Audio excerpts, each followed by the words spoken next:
വളരെ സന്തോഷം നൽകുന്ന ഒരു വാർത്തയാണ് ഇന്നത്തെ വീഡിയോയിലൂടെ കൺവേ ചെയ്യാനുള്ളത്.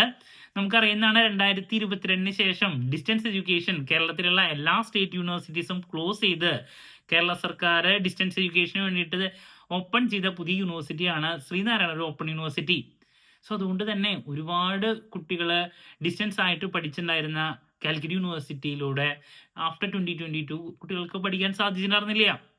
അത് വളരെ വിഷമമുള്ള ഒരു കാര്യം തന്നെയായിരുന്നു. ഒരുപാട് കുട്ടികളെ ബാധിച്ചു. അതിന്റെ കൂടെ തന്നെ അധ്യാപകരെ, സ്ഥാപനങ്ങളൊക്കെ ബാധിച്ചിട്ടുണ്ടായിരുന്നു.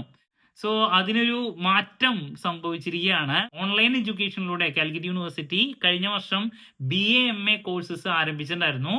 സോ പുതിയ നോട്ടിഫിക്കേഷൻ 8-ാം തീയതി മുതൽ വരാൻ പോവാണ്. എം.കോം ഫിനാൻസ് കോഴ്സ് യൂണിവേഴ്സിറ്റി വീണ്ടും ആരംഭിക്കുകയാണ്. ഏറ്റവും കൂടുതൽ കുട്ടികൾ പഠിക്കുന്ന ഒരു കോഴ്സായിരുന്നു എം.കോം. ഇപ്പോൾ ശ്രീനാരായണ ഓപ്പൺ യൂണിവേഴ്സിറ്റിയിൽ ഡിസ്റ്റൻസ് ആയിട്ട് നോക്കുമ്പോൾ തന്നെ ഏറ്റവും കൂടുതൽ എനിക്ക് എൻക്വയറി വരുന്നത് എം.കോം ഉണ്ടോ എന്നുള്ളത് ചോദിച്ചിട്ടാണ്. കുട്ടികൾക്ക് കാലിക്കറ്റ് യൂണിവേഴ്സിറ്റി ക്ലോസ് ചെയ്തുകൊണ്ട് അത് വളരെ ബുദ്ധിമുട്ടാക്കിയിട്ടുണ്ടായിരുന്നു. കുറേ പേര് ഇഗ്നോയിൽ ചേർന്നു, കുറേ പേര് ശ്രീനാരായണ ഓപ്പൺ യൂണിവേഴ്സിറ്റിയിൽ ചേർന്നു. സോ അതിനൊക്കെ ഒരു മാറ്റം വീണ്ടും വരാണ്. 8-ാം തീയതി മുതൽ നിങ്ങൾക്ക് എം.കോം കാലിക്കറ്റ് യൂണിവേഴ്സിറ്റിയിൽ പഠിക്കാൻ സാധിക്കും. അപ്പോൾ കുറേ ചേഞ്ചസ് ഉണ്ട്. ഓൺലൈനായിട്ട് എക്സാം എഴുതാനും ഓഫ്ലൈനായിട്ട് സാധാരണ പോലെ തന്നെ എക്സാം എഴുതാനുള്ള 2 ഓപ്ഷനുമായിട്ടാണ് കോഴ്സ് വീണ്ടും ലോഞ്ച് ചെയ്യുന്നത്. അതുകൊണ്ട് തന്നെ ഓൺലൈൻ എഡ്യൂക്കേഷൻ എന്നാണ് പറയുക.